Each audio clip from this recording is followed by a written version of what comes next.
I want a divorce, Michael shouted, shoving the cake away from him. The three-tier cake crashed to the marble floor and shattered, frosting splashing across Adana's red silk dress. 72 hours of work destroyed in seconds. 100 guests went silent. Then one by one phones appeared. Michael strode across the ballroom and ripped the microphone from the stand. I brought you all here as witnesses, he announced. I am divorcing my wife. Tonight. Right now. Shock rippled through the room. Adana felt her legs tremble. She is barren, Michael continued coldly. 4 years of marriage and not a single child. What kind of woman cannot do the one thing she was created to do? The ballroom doors swung open. A woman in a tight gold dress walked in, her pregnant belly proudly displayed.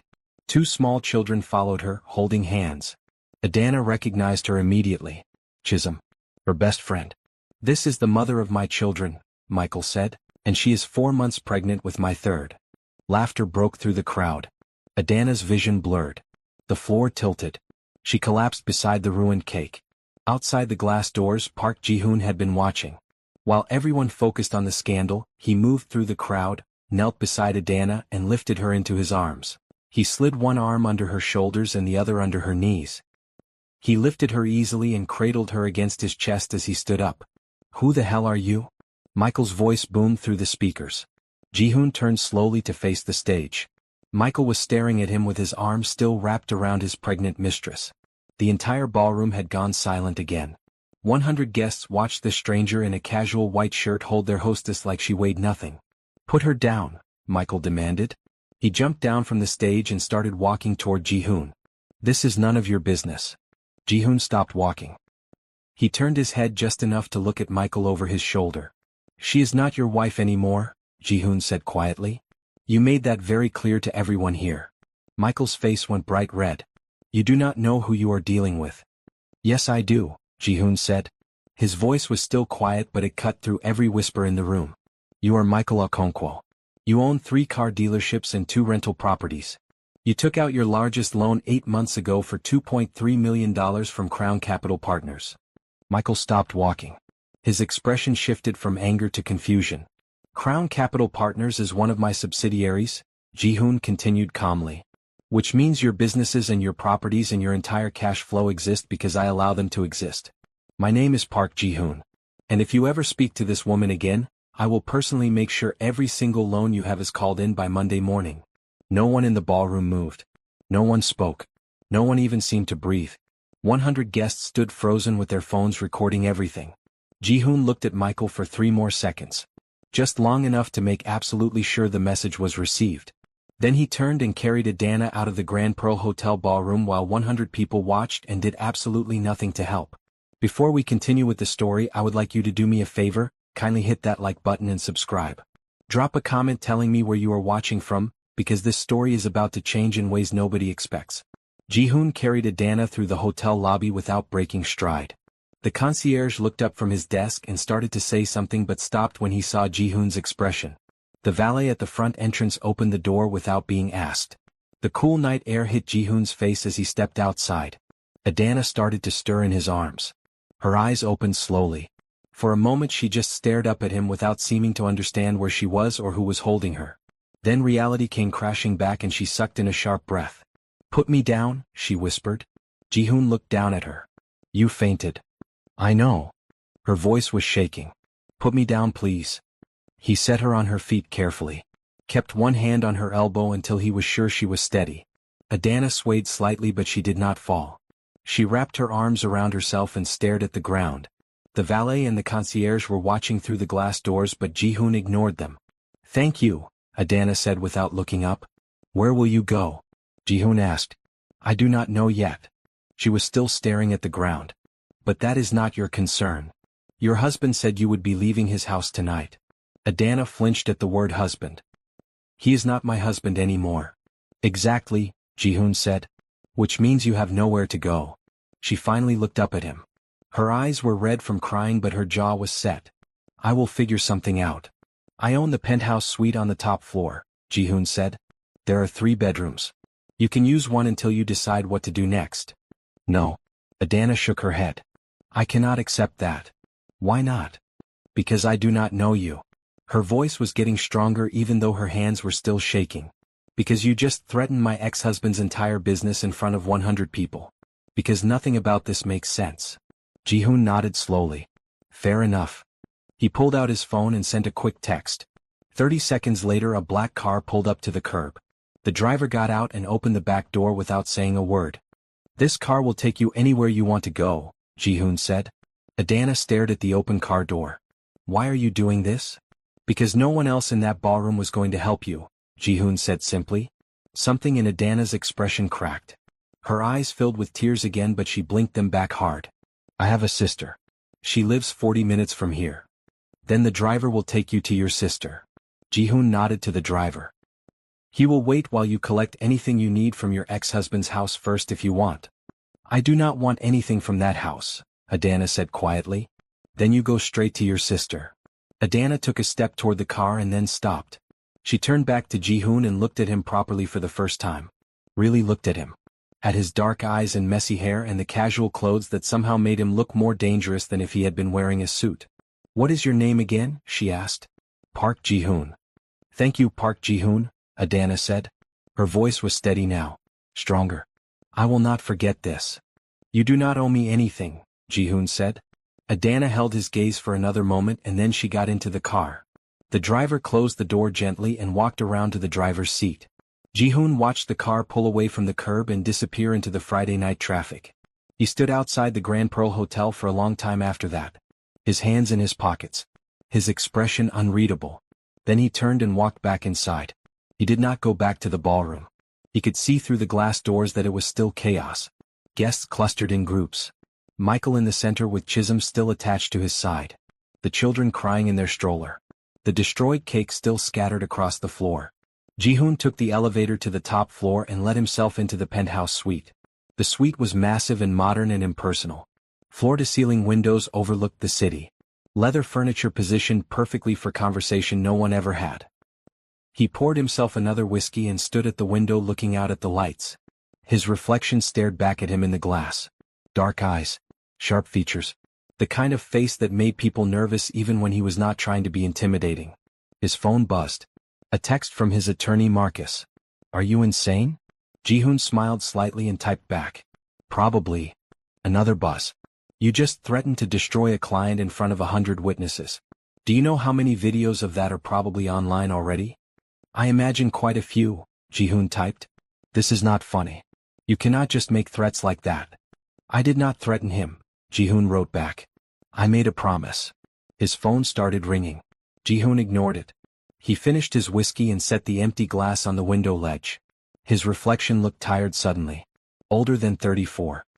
He rubbed his eyes and felt the dull ache starting behind them that had been coming more frequently lately. The phone stopped ringing and immediately started again. Ji-hoon answered this time. Yes.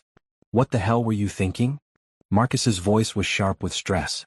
Do you have any idea what kind of legal trouble you just created?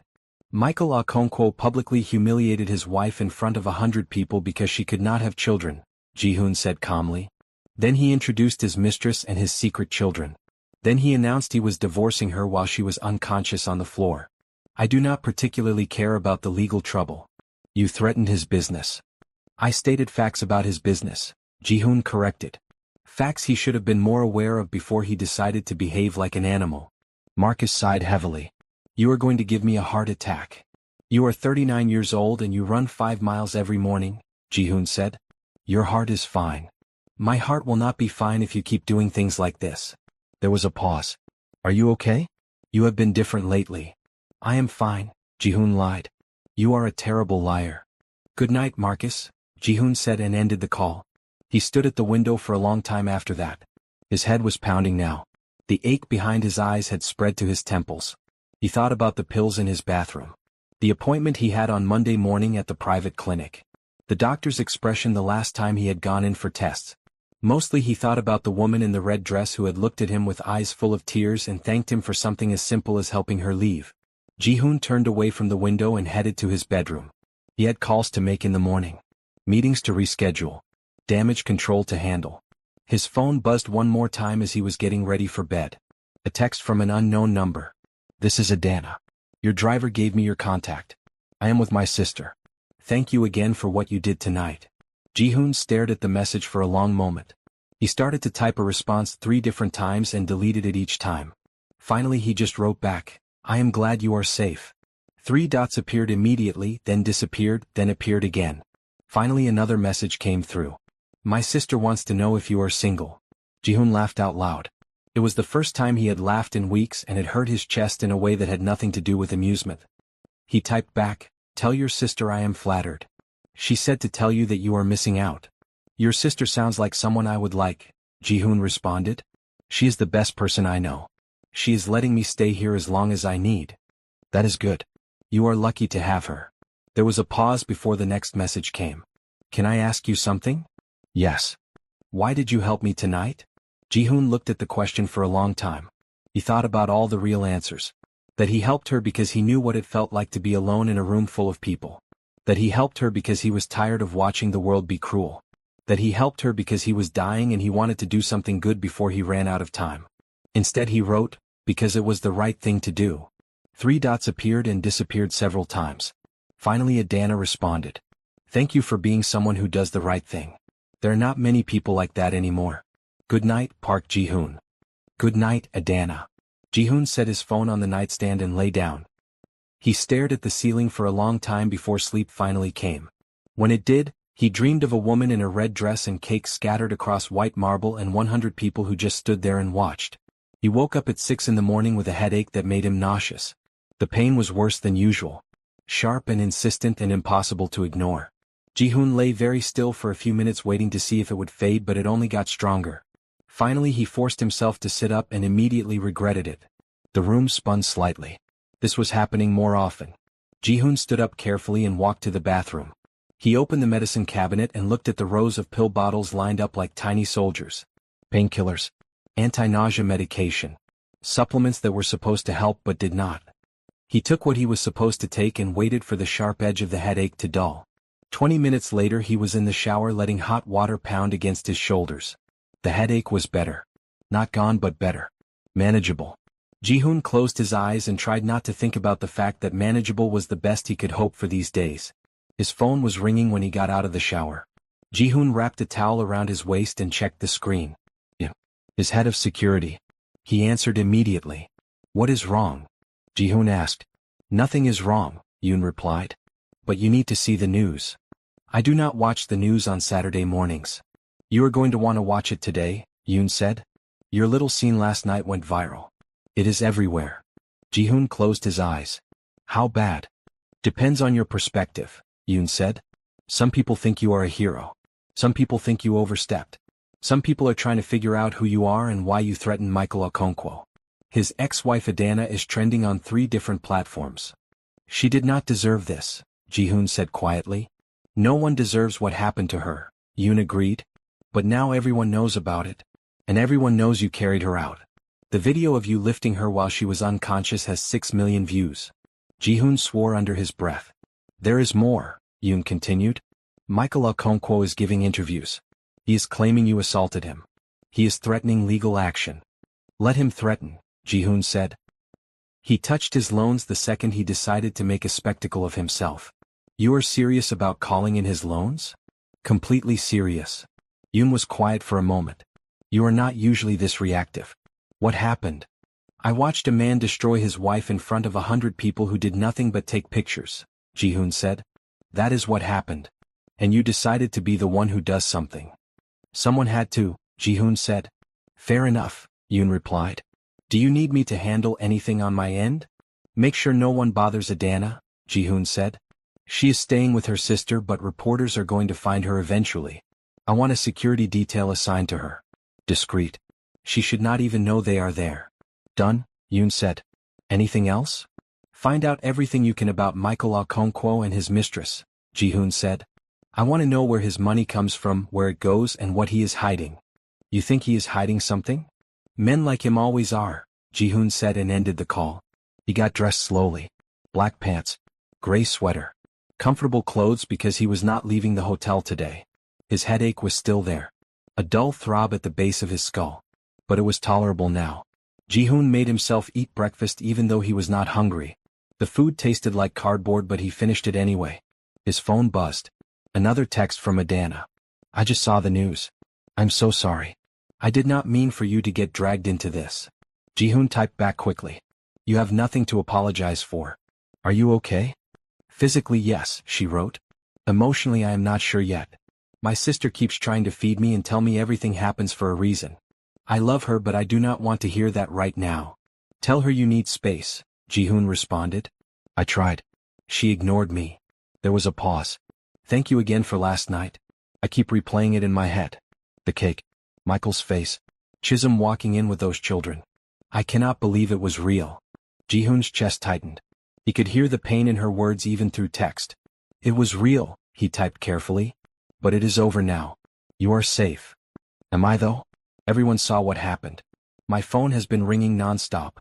People I have not talked to in years are calling. Some of them are concerned. Some of them just want gossip.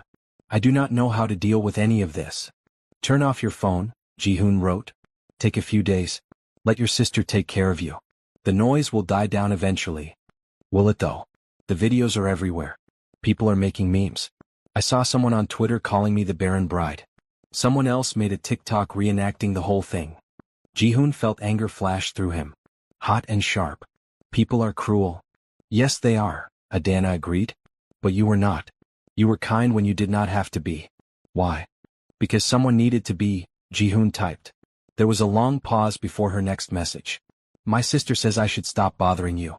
That you are probably busy and I should let you get on with your life. But I wanted to say thank you one more time. What you did mattered.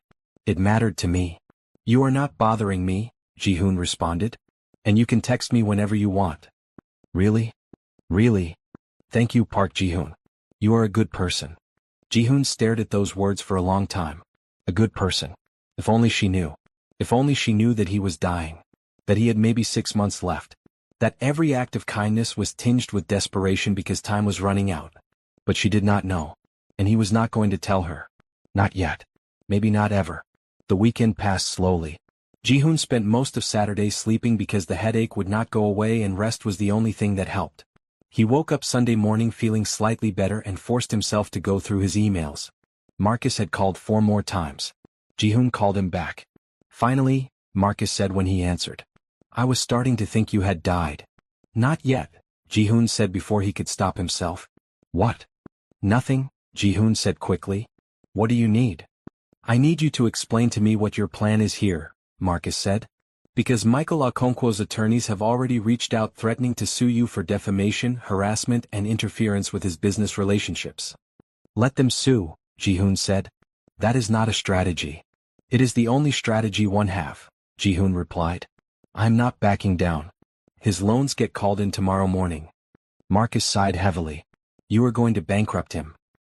He should have thought about that before he publicly humiliated someone who could not fight back. This is not like you, Marcus said. You are usually more calculated. More strategic. You do not usually let emotion drive business decisions. Maybe I am changing, Jihoon said. Or maybe something is wrong, Marcus replied quietly. Talk to me. What is really going on? Nothing is going on, Jihoon lied. Marcus was quiet for a long moment. Fine. I will handle the legal threats.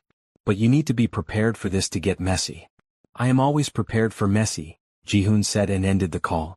Sunday afternoon, Adana texted him again. My sister is making me go to church with her. She thinks prayer will help. I think she just does not want to leave me alone. Your sister sounds wise, Jihoon typed back. My sister sounds pushy. But I love her anyway. That is how the best siblings are. Do you have siblings? Adana asked. Jihoon stared at the question. No. I was an only child. That must have been lonely.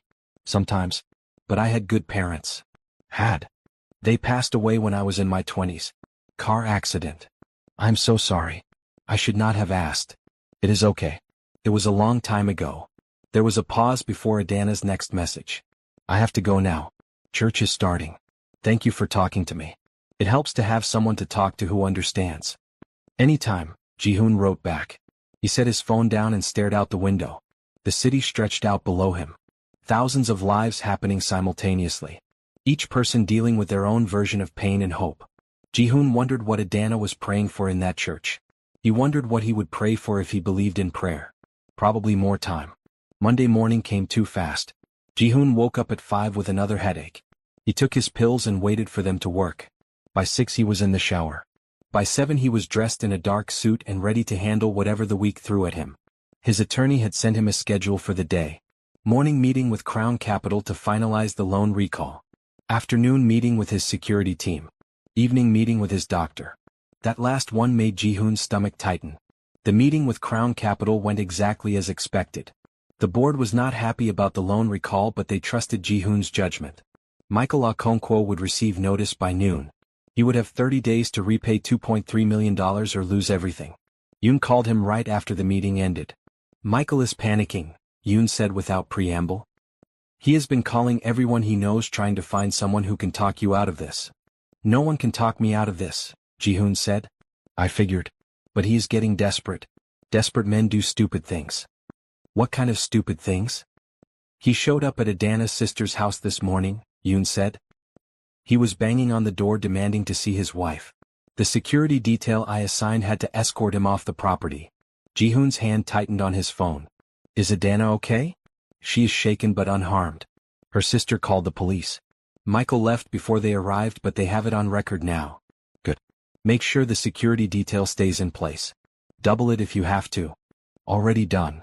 Ji-hoon ended the call and immediately texted Adana. Are you okay? Her response came back quickly. How did you know? I have people watching out for you. I should have told you sooner. I apologize for the invasion of privacy, but I wanted to make sure you were safe. 3 dots appeared and disappeared several times. Finally Adana responded. I should be angry about that, but honestly I am just relieved. Michael was terrifying this morning. I have never seen him like that. He was screaming. Saying I ruined his life. That I owed him. That you had no right to interfere. My sister had to physically stand between us. Ji-hoon felt rage build in his chest. Cold and controlled. He will not bother you again. How can you be sure? Because I am making sure of it. There was a pause. Thank you. I do not know what I would do without you right now. You would be fine, Ji-hoon typed. You are stronger than you think. I do not feel strong. I feel like I am falling apart. Falling apart and getting back up is strength, Ji-hoon responded. You are doing both. He could almost feel her smile through the phone. Thank you for saying that. The rest of the day passed in a blur of meetings and phone calls. By the time Ji-hoon left for his doctor's appointment at 5, he was exhausted. The drive to the private clinic took 20 minutes. Ji-hoon parked in the underground garage and took the private elevator to the top floor where the oncology department existed in carefully neutral tones and soft lighting. He checked in with the receptionist who smiled at him with practiced warmth. She handed him a clipboard with updated paperwork. Ji-hoon filled it out mechanically. Same questions as always. Pain level. Energy level. Appetite. Sleep quality. He checked boxes and circled numbers and tried not to think about how every answer was worse than last time. Mr. Park? A nurse appeared. Dr. Matsuda is ready for you. Ji-hoon followed her down a quiet hallway to an exam room. The nurse took his vitals and asked him the same questions he had just answered on paper. Then she left him alone. Dr. Matsuda arrived 5 minutes later. He was a tall man. Japanese-American. With kind eyes and gentle hands and a voice that stayed perfectly level no matter what he was telling you. Ji-hoon had come to respect that about him. No false hope. No devastating pity. Just facts delivered with compassion. Ji-hoon, Dr. Matsuda said, shaking his hand. How are you feeling? The same, Ji-hoon said. Headache still frequent? Yes. And the fatigue? Getting worse, Ji-hoon admitted. Dr. Matsuda nodded and made notes on his tablet. We got your latest test results back. I want to go over them with you. Ji-hoon's jaw tightened, but he nodded. The leukemia has continued to progress despite the treatments we have tried, Dr. Matsuda said quietly. Your blood counts are declining more rapidly than we hoped. The cancer is no longer responding to chemotherapy. How long? Ji-hoon asked. Dr. Matsuda met his eyes. 6 months. Maybe less. I am sorry. The words hung in the air between them. 6 months. Maybe less. Ji-hoon had known it was coming, but hearing it said out loud made it real. Is there anything else we can try? Ji-hoon asked, even though he already knew the answer. We can continue supportive care to manage symptoms. Pain management. Blood transfusions if needed. But in terms of treatment options, we have exhausted what is available for your specific type of leukemia. So I just wait to die, Ji-hoon said flatly. You live the time you have left as fully as you can, Dr. Matsuda corrected gently. You make choices about what matters to you. You spend time with people you care about. You do things you have always wanted to do. Ji-hoon nodded slowly. 6 months. Approximately. It could be longer. It could be shorter. Every patient is different. But probably not much longer. Probably not, Dr. Matsuda agreed. They sat in silence for a moment. Ji-hoon could hear voices in the hallway outside. Another patient arriving. A phone ringing. Normal sounds in a place where people came to hear that their normal was ending. Do you have people to support you through this? Dr. Matsuda asked quietly. I have my attorney and my head of security. What about family? Friends? Someone close? No family. My friends are mostly business associates. Dr. Matsuda frowned slightly. I strongly encourage you to consider building a support system. The coming months are going to be difficult. You should not go through them alone. I have been alone most of my life, Ji-hoon said. I will manage. Managing is not the same as living, Dr. Matsuda replied. And you deserve to live in whatever time you have left. Ji-hoon did not know what to say to that. He left the office 20 minutes later with updated prescriptions and information packets about end-of-life care that he shoved into his jacket pocket without looking at. The drive back to the hotel felt longer than usual. Ji-hoon's hands were steady on the wheel but his mind was racing. 6 months. Maybe less. When he got back to his penthouse suite he poured himself a drink and stood at the window watching the sun set. The sky turned orange and pink and purple. Beautiful in a way that made his chest hurt. His phone buzzed. A text from Adana. My sister is insisting I go out to dinner with her tonight. She says I cannot hide forever. I told her I am not hiding, I am recovering. She says they are the same thing. Is she right? Ji-hoon smiled despite himself. Your sister is trying to take care of you. Let her. What if I run into people I know? What if they have seen the videos? Then you hold your head high and remember you did nothing wrong, Ji-hoon typed. That is easier said than done. Most things are. But you are stronger than you think you are. How do you know? Adana asked. Because you are still standing. After everything that happened you are still here. Still fighting. That takes strength most people do not have. There was a very long pause. I needed to hear that. Thank you. Go to dinner with your sister. Eat good food. Start taking your life back. What are you doing tonight? Adana asked. Ji-hoon looked at the time. 6:30. He had no plans except sitting in this empty penthouse and thinking about dying. Nothing important, he typed. Would you want to have dinner with us? My sister would love to meet you properly. And honestly I would feel better if you were there. Ji-hoon stared at the message. You should say no. Should maintain distance. Should not get more involved when he was dying. But he was so tired of being alone. I would like that, he typed. Where and when? 7:30? There is a small Italian place near my sister's house. I will send you the address. I will be there. Ji-hoon set his phone down and went to change. He put on dark jeans and a navy sweater. Looked at himself in the mirror and saw someone who looked tired but not quite as hollow as usual. He drove to the address Adana sent. A small restaurant tucked into a quiet neighborhood. Warm lights glowed through the windows. Ji-hoon could see Adana and her sister already seated at a table inside. When he walked in, Adana's face lit up. She stood and walked over to meet him. You came, she said. I said I would, Ji-hoon replied. She was wearing jeans and a simple cream sweater. Her hair was down around her shoulders. She looked different than she had in her red dress. Softer. More like herself. This is my sister Kayamika, Adana said, gesturing to the woman who had stood up from the table. Kayamika was taller than Adana. Rounder. With the same dark skin and warm eyes. When she smiled it lit up the entire space around her. Park Ji-hoon, Kayamika said, walking over with her hand extended. The man who saved my sister. I have been wanting to meet you properly. Ji-hoon shook her hand. It is nice to meet you. Come sit, Kayamika said. I already ordered wine. I hope you drink wine. I do, Ji-hoon said. They sat at the small table. Kayamika poured wine for all three of them. She raised her glass. To new beginnings, Kayamika said. And to men who do the right thing even when it costs them. They clinked glasses and drank. The wine was good. Better than Ji-hoon expected from a small neighborhood restaurant. So, Kayamika said, setting down her glass. Adana tells me you own half the city. I do import and export mostly, Ji-hoon said. Mostly, Kayamika repeated with a knowing smile. Adana also tells me you threatened to bankrupt her ex-husband. I gave him information about his financial situation, Ji-hoon said carefully. And then you called in his loans this morning, Kayamika continued. Do not look so surprised. I have connections. I know things. Ji-hoon glanced at Adana. She was smiling into her wine glass. I warned you my sister would interrogate you, Adana said. I do not interrogate, Kayamika protested. I gather information. There is a difference. Not much of one, Adana said fondly.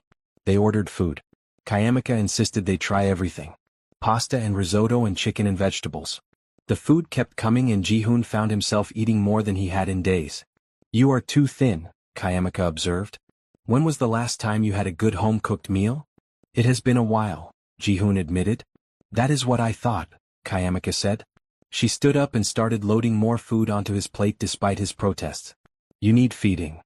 Kayamika, Adana said with gentle exasperation. You cannot force-feed our guest. I'm not forcing. I am encouraging. Kayamika sat back down and looked at Ji-hoon seriously. You helped my sister when no one else would. That makes you family. And family gets fed. Something in Ji-hoon's chest tightened. Thank you. They talked for hours. Kayamika asked questions about his business. About his life. About how he had come to be at the hotel that night. Ji-hoon answered carefully, giving just enough information to be polite without revealing anything too personal. Adana mostly listened. She watched him with an expression he could not quite read. Thoughtful. Curious. Grateful. Can I ask you something? Kayamika said as they were finishing dessert. Of course, Ji-hoon said. Why did you really help Adana? I know you said it was the right thing to do. But there is more to it than that. I can tell. Ji-hoon looked at Kayamika. Then at Adana. They were both watching him closely. I helped her because I know what it feels like to be alone in a room full of people, Ji-hoon said quietly. I know what it feels like to need help and have no one offer it. I did not want her to feel that way. Kayamika's expression softened. You are a good man, Park Ji-hoon. I try to be, Ji-hoon said. After dinner, Ji-hoon walked them to their car. Kayamika hugged him goodbye. A real hug. Warm and genuine. Thank you for coming tonight, she said. You are welcome anytime. I mean that. Thank you for having me, Ji-hoon replied. Kayamika got in the car. Adana lingered for a moment. Thank you for coming, she said softly. I know you probably had better things to do. There was nothing better than this, Ji-hoon said honestly. Adana smiled. Can I see you again? Soon. Yes, Ji-hoon said. Whenever you want. Tomorrow? Adana asked. There is a cafe I like. We could have coffee. Coffee sounds perfect. They stood there for a moment longer. Close enough that Ji-hoon could smell her perfume. Something light and floral. Good night, Park Ji-hoon, Adana said. Good night, Adana. Ji-hoon watched her get in the car. Watched them drive away. Then he stood in the parking lot for a long time looking up at the stars and thinking about how strange it was that the worst night of Adana's life had led to this. To coffee tomorrow. To a connection he had not expected. To feeling less alone than he had in months. He drove back to the hotel and went to bed thinking about 6 months and whether that was enough time to matter. He decided it had to be. Because it was all the time he had left. The next afternoon, Ji-hoon met Adana at the cafe she had mentioned. It was tucked away on a quiet street. The kind of place locals knew about but tourists never found. Small tables. Mismatched chairs. Art on the walls from local artists. The smell of fresh coffee and baked goods. Adana was already there when he arrived. She sat at a table in the back corner. 2 cups of coffee already on the table. I ordered for you, she said when he sat down. Americano. I hope that is okay. It is perfect, Ji-hoon said. How did you know? Lucky guess, Adana said with a small smile. They sat in comfortable silence for a moment. Ji-hoon sipped his coffee. Was good. Strong and hot and exactly what he needed. Can I ask you something? Adana said. Always. What made you stay at the hotel that weekend? You said you were having your penthouse renovated but you could have stayed anywhere. Why the Grand Pearl? Ji-hoon thought about the question. It was convenient. Close to my office. And the garden is peaceful. The garden where you were when everything happened, Adana said. Yes. Do you believe in fate? Adana asked. I do not know, Ji-hoon admitted. Do you? I am starting to, Adana said quietly. Because what are the odds? You being in that garden at that exact moment. You seeing what happened. You deciding to help. It feels like more than coincidence. Maybe it was just good timing, Ji-hoon suggested. Or maybe it was meant to happen, Adana countered. Maybe you were supposed to be there. Maybe I was supposed to meet you. Ji-hoon looked at her across the table. She was serious. Her eyes were bright with something that looked like hope. Maybe, he said carefully. They talked for 2 hours. About everything and nothing. About Adana's childhood and her dreams of becoming a teacher before Michael convinced her to quit her job. About Ji-hoon's parents and the accident that took them. About favorite books and bad movies and places they had always wanted to visit. Adana was easy to talk to. She listened when he spoke. Asked thoughtful questions. Did not try to fill every silence with words. What are you doing this weekend? Adana asked as they were getting ready to leave. Nothing planned, Ji-hoon said. Would you want to do something? With me? What did you have in mind? I do not know yet, Adana admitted. But I want to start doing things. Things I have always wanted to do but never got to. And I would like you to be there if you want. Ji-hoon thought about Dr. Matsuda's words. Live the time you have left as fully as you can. Yes, he said. I would like that. Really? Adana's face lit up. Really? She smiled. Bright and genuine. The first real smile he had seen from her since that night in the ballroom. Okay, she said. I will think of something and text you. I look forward to it, Ji-hoon said. They left the cafe together. Stood on the sidewalk in the afternoon sun. Adana's car was parked one direction. Ji-hoon's was the other. Neither of them moved to leave. Thank you, Adana said finally. For what? For making me feel normal again. For treating me like a person instead of a scandal. For just being here. You do not have to thank me for that, Ji-hoon said. I want to though, Adana replied. She reached out and squeezed his hand. Quick and light. Then she turned and walked to her car. Ji-hoon stood there watching her drive away. His hand still warm from where she had touched it. He went back to the hotel and spent the rest of the afternoon pretending to work. But mostly he just thought about Adana and coffee and the way she had said maybe it was meant to happen. On Saturday morning, Adana texted him. I bought something. Can you meet me at the hotel in an hour? Yes. Is everything okay? Everything is perfect. Just meet me outside. Ji-hoon went downstairs exactly 1 hour later. Adana was waiting for him outside the hotel entrance. She was wearing jeans and a leather jacket and holding 2 motorcycle helmets. Ji-hoon stopped walking. Is that your motorcycle? He asked, gesturing to the sleek black bike parked at the curb. It is now, Adana said with a huge smile. I bought it this morning. I have always wanted one but Michael said it was too dangerous. So I decided that since I am rebuilding my life I should start doing things I have always wanted to do. And you want me to ride with you, Ji-hoon said. I want you to come with me somewhere, Adana corrected. Do you trust me? Ji-hoon thought about the question. Did he trust this woman he had known for barely a week? This woman who was still processing her own trauma? Yes, he said. Then come on, Adana said, handing him the extra helmet. Ji-hoon had never been on a motorcycle in his life. Had always considered them too risky. Too many ways for things to go wrong. But he got on anyway. Adana climbed on in front of him. Ji-hoon wrapped his arms around her waist. She started the engine and the motorcycle roared to life beneath them. Then she pulled out into traffic and Ji-hoon held on tight as the city blurred past. They rode for 30 minutes before Adana pulled off the highway onto a dirt road that wound up into the hills outside the city. The road got rougher. The trees got thicker. Ji-hoon had no idea where they were going but he did not ask. Finally Adana pulled off the road into a small clearing. She killed the engine and the sudden silence was almost overwhelming. Ji-hoon got off the bike and pulled off his helmet. His hair was a mess and his heart was pounding and he felt more alive than he had in months. What is this place? He asked. My secret spot, Adana said, pulling off her own helmet. I found it years ago when I needed to get away from everything. No one else knows about it. She led him through the trees to the edge of a cliff that overlooked the entire city. The view was breathtaking. Skyscrapers in the distance. The river cutting through the middle. Lights starting to come on as evening approached. This is incredible, Ji-hoon said. I thought you might like it, Adana replied. She sat down on a flat rock near the edge. Sit with me. Ji-hoon sat. Their shoulders were almost touching. The wind was cooler up here. Cleaner. I come here when I need to think, Adana said quietly. When I need to remember that the world is bigger than whatever problem I am dealing with. How often do you come here? Ji-hoon asked. More often than I should probably admit. Especially these past few years. When things with Michael were getting bad, I would come here and just sit and try to figure out what to do. Did it help? Sometimes. Sometimes I would come here and realize I needed to leave him. And then I would go home and he would smile at me and I would convince myself I was being dramatic. That things were not that bad. That I should try harder. You did try, Ji-hoon said firmly. You tried for 4 years. I did, Adana agreed. And it was never enough. Because the problem was not that I was not trying hard enough. The problem was that he wanted to blame me for something I could not control. They sat in silence for a while. The sun was almost gone now. The city lights were brighter.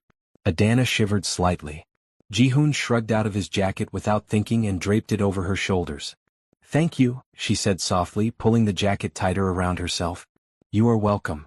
Adana turned to look at him. Can I tell you something? Always. I'm scared. I'm scared that I wasted my entire life. That I gave everything to someone who did not deserve it and now I have nothing left. That is not true, Ji-hoon said. You have so much left. You are smart and strong and capable. You are rebuilding your life from scratch and that takes more courage than most people will ever have.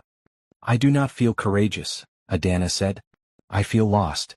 Lost is just the first step to finding your way, Ji-hoon replied.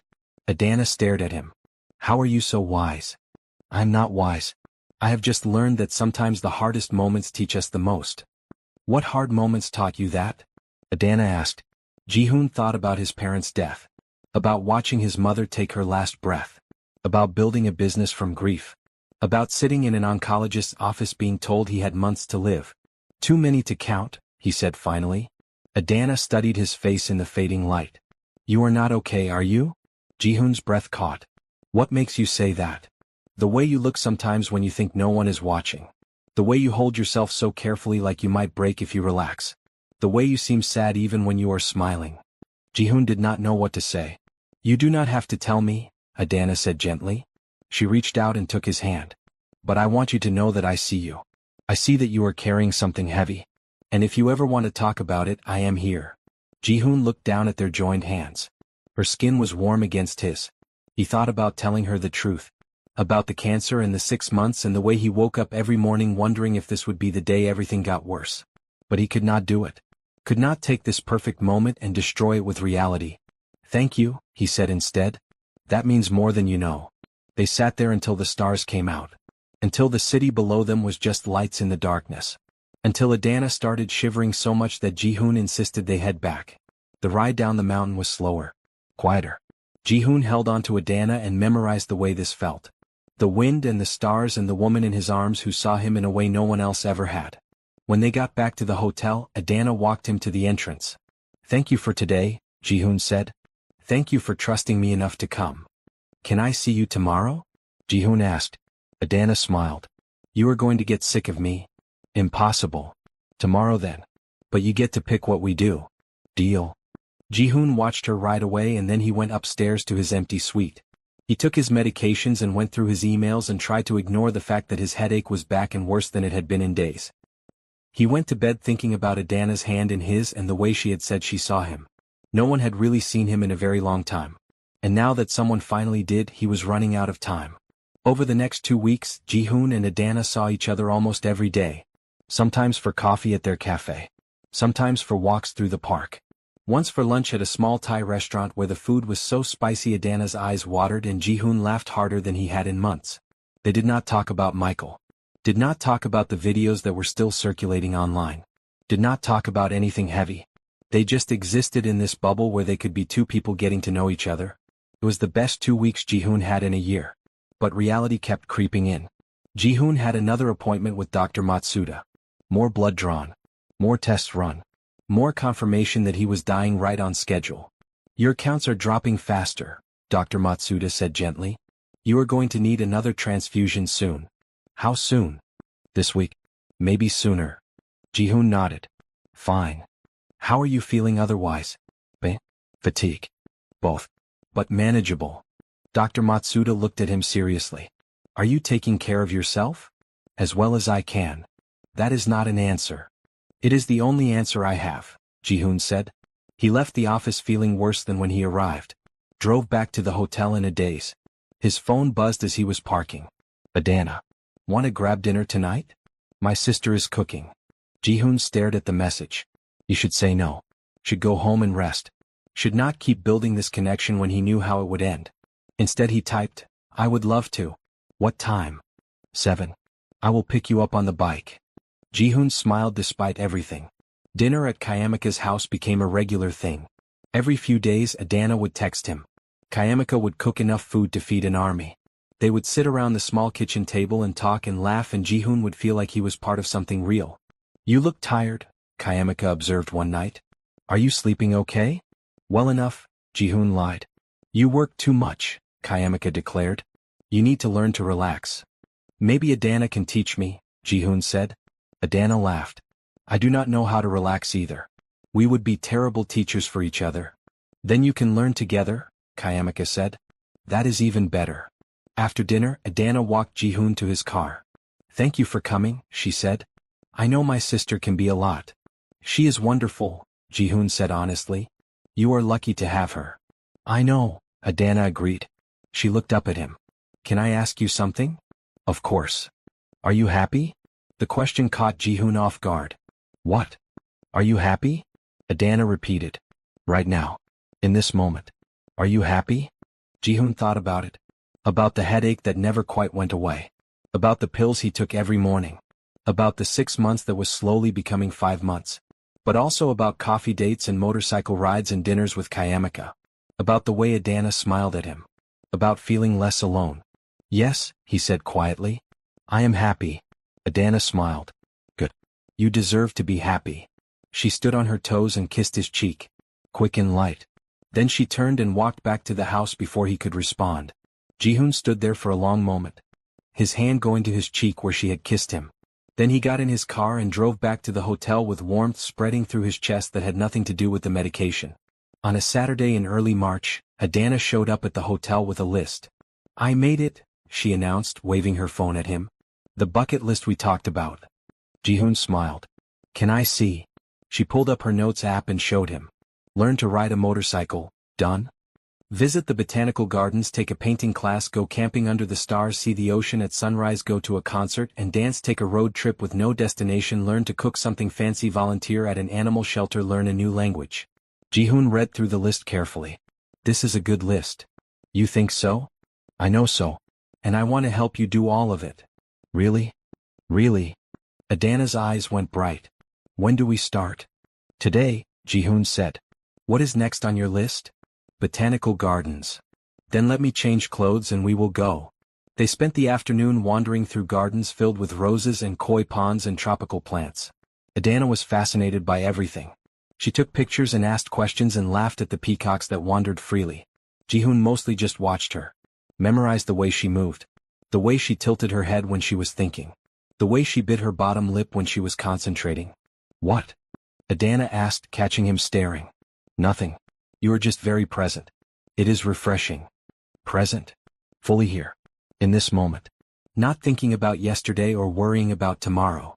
My therapist says I need to learn to be in my body instead of in my head, Adana said. They found a bench near a fountain and sat down. The sound of water was soothing. How is therapy going? Ji-hoon asked. Good. Hard but good. She is helping me process everything. The humiliation. The betrayal. The grief. Grief? For the life I thought I had. For the person I thought Michael was. For the 4 years I gave to something that was built on lies. That is a lot to grieve, Ji-hoon said quietly. It is. But she also says I need to celebrate. That I got out. That I am free. That I have a chance to build something real now. She sounds like a good therapist. She is. She also says I am doing remarkably well considering everything. You are, Ji-hoon agreed. You are stronger than you give yourself credit for. Adana looked at him. You keep saying that. Because it is true. She was quiet for a moment. Then she said, can we do more things? From the list? I want to do them all. With you. We will, Ji-hoon promised. All of them. Even the ones that sound ridiculous? Especially the ones that sound ridiculous. Adana laughed. Bright and genuine. The sound made Ji-hoon's chest ache in a good way. They stayed at the gardens until it closed. Then Ji-hoon took her to dinner at a small French restaurant where they attempted to order in French and failed spectacularly. We need to work on that new language goal, Adana said as they were leaving. Clearly, Ji-hoon agreed. He drove her home. walked her to the door of her sister's house. They stood on the porch under the yellow light. "Thank you for today," Adana said. "Thank you for letting me be part of it." "Park Ji-hoon," Adana said softly. "I am very glad you were in that garden that night." "So am I," Ji-hoon said honestly. He drove back to the hotel and went straight to bed even though it was only 9. He was exhausted. The good kind of exhausted that came from actually living instead of just existing. His phone buzzed as he was falling asleep. "Adana. I had the best day. Thank you for making me feel alive again." Ji-hoon smiled and typed back, "You make me feel alive too." He sent it before he could overthink it. 3 dots appeared immediately. "Really? Really? Good. Because I think I am falling for you, Park Ji-hoon. And that terrifies me, but I am choosing it anyway." Ji-hoon stared at the message. His heart was pounding. His throat was tight. He should tell her. Should tell her he was dying. Should tell her that falling for him was a terrible idea. Instead he typed, "I am falling for you too. And I am choosing it. Even though we barely know each other? Sometimes a few weeks is enough," Ji-hoon wrote. "My therapist would say we are moving too fast. What do you say?" There was a long pause. Then Adana responded. "I say that life is short and unpredictable. I say that I have spent enough time playing it safe. I say that you make me want to take risks." Ji-hoon closed his eyes. 6 months is not a long time. He sent it without thinking. Then immediately wanted to take it back. "What?" Adana wrote. Ji-hoon's heart stopped. He had said too much. Revealed too much. "Nothing. I just mean we should not waste time. We should do all the things on your list while we can. While we can. While we have the time. While we are both free. Before life gets complicated again." There was another pause. "Okay. Yes. Let us do all the things." Ji-hoon exhaled. Crisis averted. "Good night, Adana." "Good night, Ji-hoon." He set his phone down and stared at the ceiling. He had almost told her. Almost ruined everything. He could not do that again. Could not let the truth slip out until he was ready. If he was ever ready. The next few weeks were a blur of bucket list activities. A painting class where they created terrible abstract art that Adana insisted on keeping. A volunteer shift at the animal shelter where Adana fell in love with every dog. A cooking class where they learned to make French pastries that actually turned out well. Ji-hoon had good days and bad days. Days where he felt almost normal. Days where he could barely get out of bed. But he never canceled on Adana. Never let her see how bad it was. He just took his pills and drank his coffee and showed up. Because being with her was worth the exhaustion. On Valentine's Day, exactly 3 months after the anniversary party, Ji-hoon picked Adana up at 6 in the morning. "Where are we going?" she asked sleepily as she got in the car. "You will see," Ji-hoon said. He drove 4 hours to the coast. Adana fell asleep somewhere around hour 2. Ji-hoon let her sleep. She looked peaceful. Younger. Like the weight she carried had lifted for a moment. They arrived just as the sun was starting to rise. Ji-hoon parked and gently woke Adana. "We are here." She opened her eyes and looked around. "The ocean? You said you wanted to see the ocean at sunrise." Adana's face lit up. She got out of the car and ran down to the beach. Ji-hoon followed more slowly. The sky was turning pink and orange and gold. The water reflected the colors like liquid fire. Adana stood at the edge with her bare feet in the sand and her arms spread wide. "This is incredible," she breathed. Ji-hoon stood beside her and watched the sun rise over the water. Watched Adana's face as she saw it for the first time. Watched tears slide down her cheeks. "Thank you," she whispered. "You deserve all the beautiful things," Ji-hoon said. Adana turned to him. "Last year today was the worst day of my life. And now it is one of the best. How is that possible?" "Because you chose to keep living," Ji-hoon said. "Because you chose joy over bitterness. Because you chose to believe in beautiful things again." Adana stepped closer to him. "I chose you. And I chose you," Ji-hoon replied. She kissed him then. Soft and gentle and full of promise. Ji-hoon kissed her back and wrapped his arms around her and held her close as the sun rose over the ocean. They spent the whole day at the beach. Building sandcastles. Collecting shells. Running from waves. That night they had dinner at a restaurant right on the water. The waiter brought champagne that Ji-hoon had pre-ordered. "What is this for?" Adana asked. "Today is Valentine's Day. Last year you spent it being humiliated. This year you get to celebrate yourself. And us." Adana's eyes filled with tears. "You remembered." "Of course I remembered." They toasted to new beginnings and second chances. The champagne was perfect. The food was incredible. After dinner they walked on the beach under the stars. "Can I tell you something?" Adana asked. "Always." "I am in love with you," she said. "I know it is fast. I know we have only known each other 3 months. But I am completely in love with you." Jihoon's heart stopped and started again. "I am in love with you too." "Really? Really? I have been in love with you since the moment I first saw you smile." Adana laughed through her tears. "When was that?" "The botanical gardens.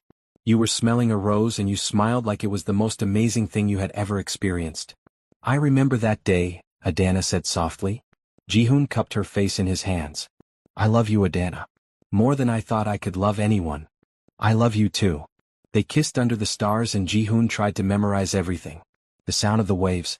The feel of her in his arms. The way his heart felt full for the first time in months. They drove home the next morning. Adana fell asleep again. Jihoon drove and thought about love and time and how unfair it was that he had finally found this and he was running out of days to keep it. When they got back to the city, Adana invited him up to her apartment. It was small but comfortable.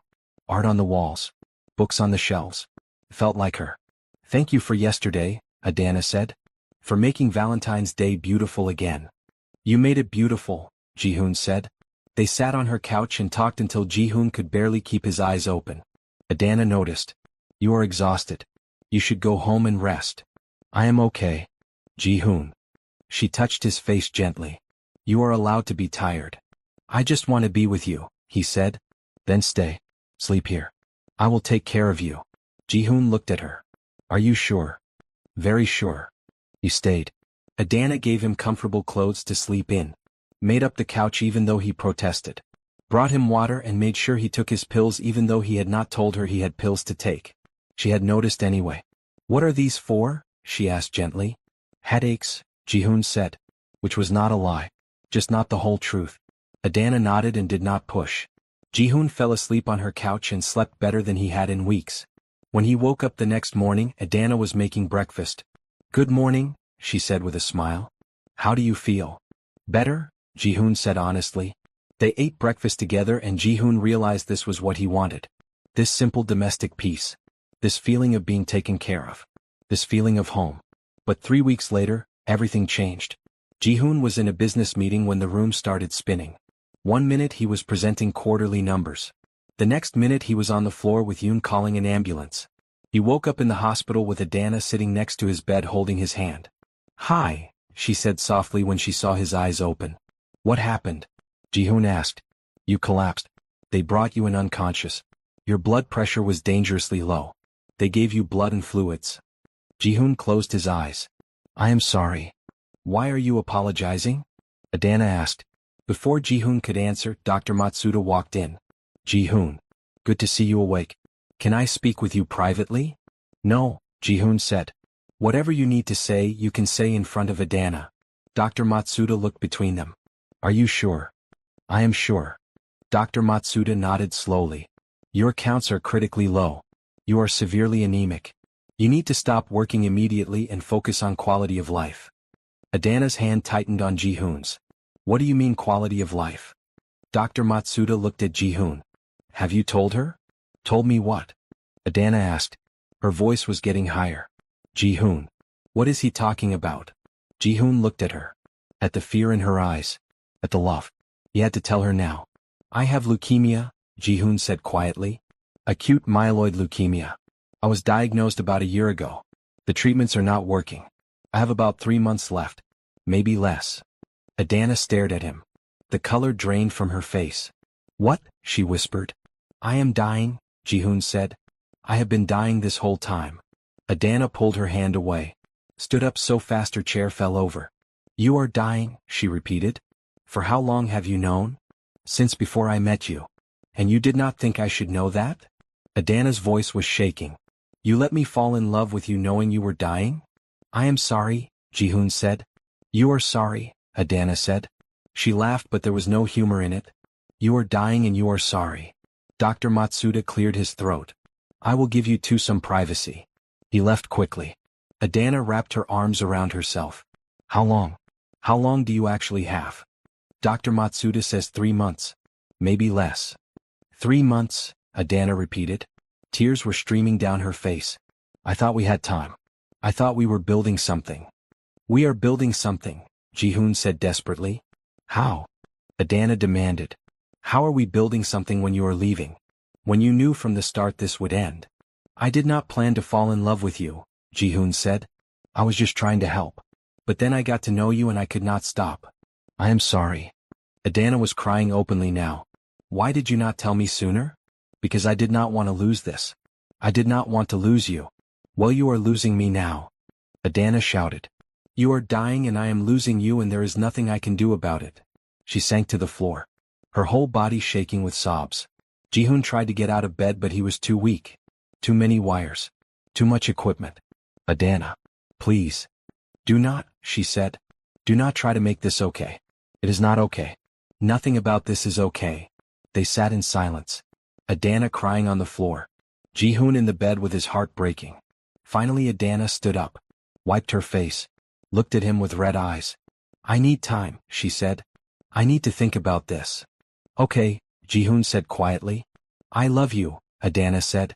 But I do not know if that is enough. She turned and walked out. Ji-hoon lay in the hospital bed and stared at the ceiling and wondered if he had just lost the best thing that had ever happened to him. 3 days passed.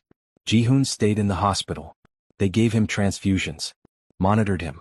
Dr. Matsuda came in every day to check on him. Have you heard from Adana? Dr. Matsuda asked gently. No, Ji-hoon said. Give her time. This is a lot to process. I know. Do you want me to talk to her? No. She needs to make this decision on her own. On the 4th day Adana showed up. She walked into his hospital room looking exhausted, like she had not slept in days. She pulled a chair up to his bed and sat down. I have been thinking, she said without preamble. Okay, Ji-hoon said carefully. And I talked to my therapist. A lot. Emergency sessions. She made me work through all of it. What did she say? She said I get to choose what I can handle. That there is no right or wrong answer. That I need to trust myself and do what feels right even if it is hard. And what feels right? Ji-hoon asked. Adana looked at him. Really looked at him. I realized something. I have spent my entire life making choices based on what other people wanted. I married Michael because he was persistent. I stayed because I thought I should. I gave up everything because that is what he wanted. And now I want to make choices based on what I want, Adana said firmly. Not on what is safe or easy or what other people think I should do. What do you want? Ji-hoon asked quietly. Adana met his eyes. I want to spend whatever time you have left loving you. I want to finish the bucket list. I want to experience every moment we have. Because here's the thing, Ji-hoon. You might have 3 months, but I could walk out of here and get hit by a car tomorrow. None of us know how much time we have. The only difference is you have a timeline. Ji-hoon's throat was tight. Are you sure? I am terrified, Adana admitted. But yes, I'm sure. I choose you. I choose us. I choose to live and love even knowing how this ends. Ji-hoon reached for her hand. I do not deserve you. Probably not, Adana said with a watery smile. But you are stuck with me anyway. She leaned forward and kissed him. Soft and gentle and full of promises they both knew might not be kept. I love you, Ji-hoon said. I love you too, Adana replied. So much it scares me. Me too. When Ji-hoon was discharged 2 days later, Adana insisted he come stay at her apartment. You need someone to take care of you. And I am volunteering. You do not have to do that. I know I do not have to. I want to. So Ji-hoon moved into Adana's small apartment. He slept in her bed and she slept beside him. She cooked meals he could barely eat, brought him water and pills, sat with him during the bad hours. Kayamika visited often.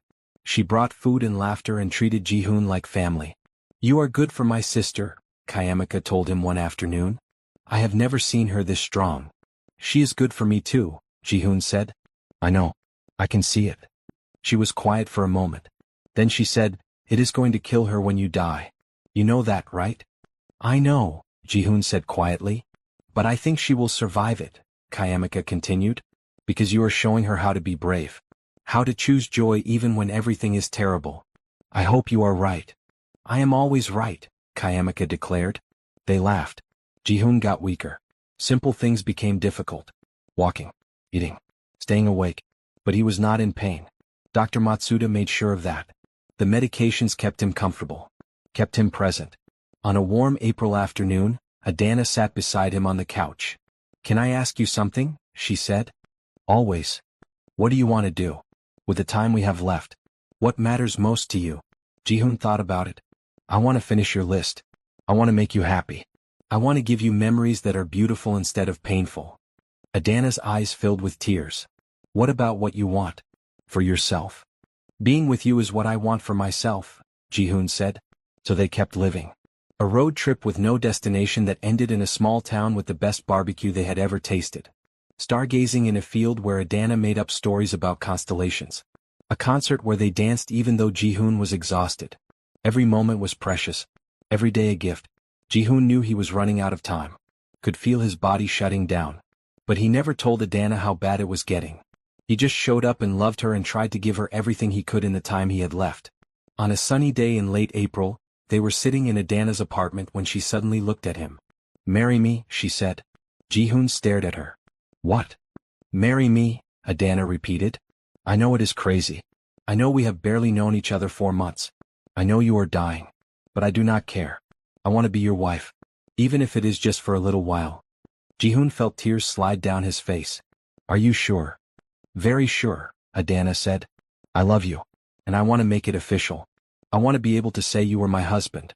I want that." "Then yes," Jihoon said. "Yes, I will marry you." They got married 3 days later. A quiet ceremony at the courthouse with Kayamika and Yoon as witnesses. Adana wore a simple white dress. Jihoon wore a dark suit. They exchanged vows and rings and promises. When the officiant said they could kiss, Jihoon pulled Adana close and kissed her like she was oxygen. "I love you, Mrs. Park," he whispered. "I love you too, Mr. Park," Adana replied. That night they had dinner with Kayamika, who cried happy tears and toasted to love. "You two are proof that beautiful things can come from terrible beginnings," Kayamika said. Jihoon and Adana went home and lay in bed holding each other. "Thank you for marrying me," Jihoon said. "Thank you for loving me," Adana replied. "Always," Jihoon promised. But always was running out. By May, Jihoon could barely leave the bed. His body was shutting down. The transfusions helped less and less. Dr. Matsuda came to the apartment. "It is time to consider hospice," he said gently. "No," Jihoon said. "I want to stay here." "Then we bring hospice here," Adana said firmly. "Whatever he needs." They hired a hospice nurse. She came every day. Taught Adana how to care for someone dying. Jihoon's awareness came and went. Sometimes he was clear and present. Sometimes he drifted. But he always knew Adana. Always recognized her voice. Her touch. On a quiet evening in late May, Jihoon woke feeling clearer than he had in days. Adana was reading in a chair beside the bed. She looked up when she heard him stir. "Hi," she said with a smile. "Hi. What day is it?" "May 28th. Jihoon nodded. He could feel it. The end was close. "I need to tell you something," he said. "Okay." Jihoon took her hand. "This has been the best time of my life. Meeting you. Falling in love. Every single moment has been a gift." "Jihoon," Adana's voice shook. "Let me finish. You are extraordinary. You are strong and brave, and you have taught me what it means to really live. Promise me you will keep living. Keep doing the things on your list. Keep being brave." "I promise," Adana whispered. "There are documents with Marcus. Everything is arranged. The apartment. My assets. It is all yours. I do not want your money. I know. But I want you to have options. To be able to do whatever you want." Adana nodded through her tears. "I love you," Jihoon said. "More than I can say. I love you too. So much." He closed his eyes and slept. On May 29th, Jihoon's breathing changed. Adana knew. The hospice nurse confirmed it. It could be hours or days. But he is transitioning. Kayamika came. She sat on one side while Adana sat on the other. They held his hands. Talked to him. Thanked him. The hours passed. As evening fell, Jihoon's breathing became more labored. Rattling. Uneven. Adana leaned close. "It is okay, my love. You can go. I will be okay. I promise." Jihoon's eyes opened slightly. He looked at her one last time. "Love you," he whispered. "I love you too. Always." He took one more breath. Then he was gone. Adana sat very still, holding his hand. Kayamika was crying, but Adana could not cry yet. She just sat with the man she loved and tried to memorize the feel of his hand in hers. "Thank you," she whispered. "Thank you for choosing me.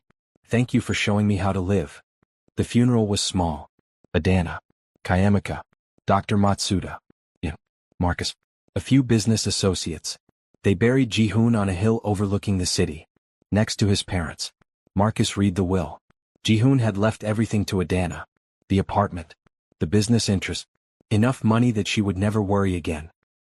He wanted to make sure you were taken care of, Marcus said gently. Adana sat in the attorney's office and felt numb.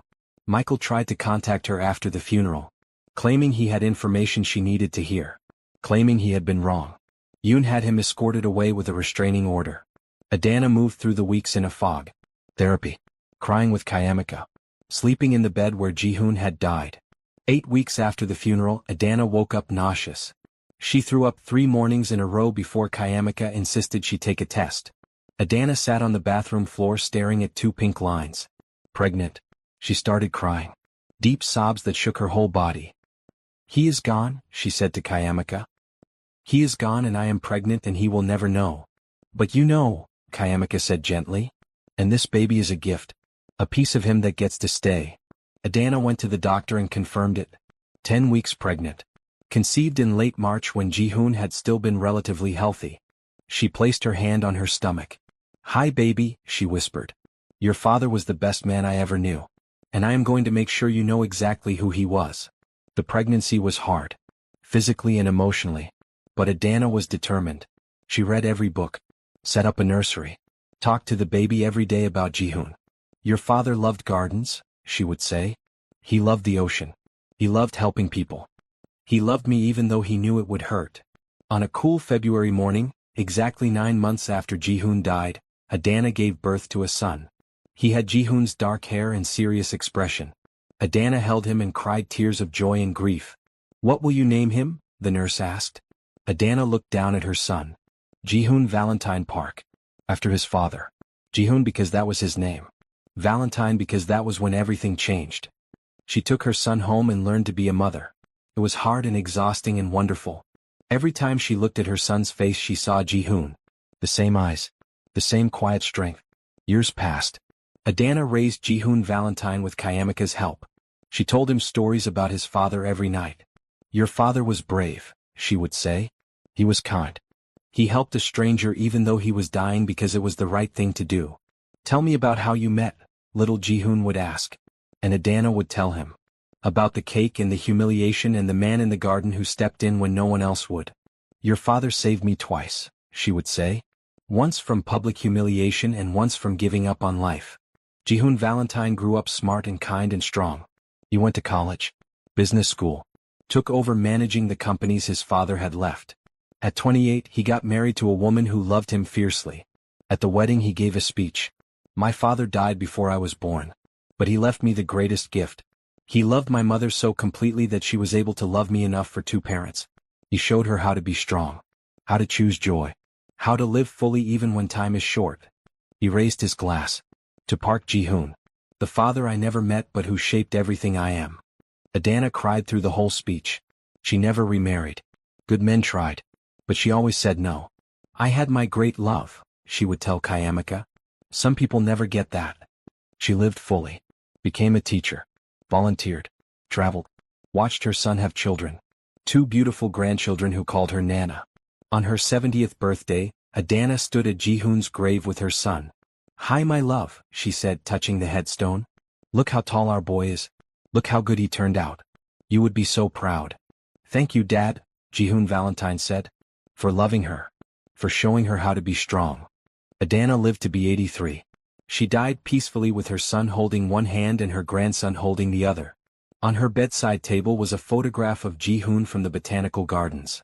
When they buried her, Ji-hoon Valentine placed that photograph in her hands. Go be with him, Mom, he whispered. They buried her next to Ji-hoon. Her headstone read. Adana Park, beloved mother, grandmother, teacher. She chose love even when it was hard. She chose joy even in darkness. She lived fully even when time was short. Every Valentine's Day, Ji-hoon Valentine brought flowers to both graves. Red roses for his mother. White lilies for his father. And on the hill overlooking the city, 2 souls rested side by side. Their time together had been brief. But it had been enough. Because love is not measured in years. It is measured in moments. In choices. In courage. And by that measure, Park Ji-hoon and Adana had loved each other completely. So tell me, was it worth it? Did Adana make the right choice to stay? What moment hit you the hardest? Drop your thoughts in the comments below. If this story touched you, hit that like button, share it with someone who needs to hear it, and subscribe because I have got more stories that will make you feel everything. Thank you for listening. Until next time, remember that life is short but love makes it worth living.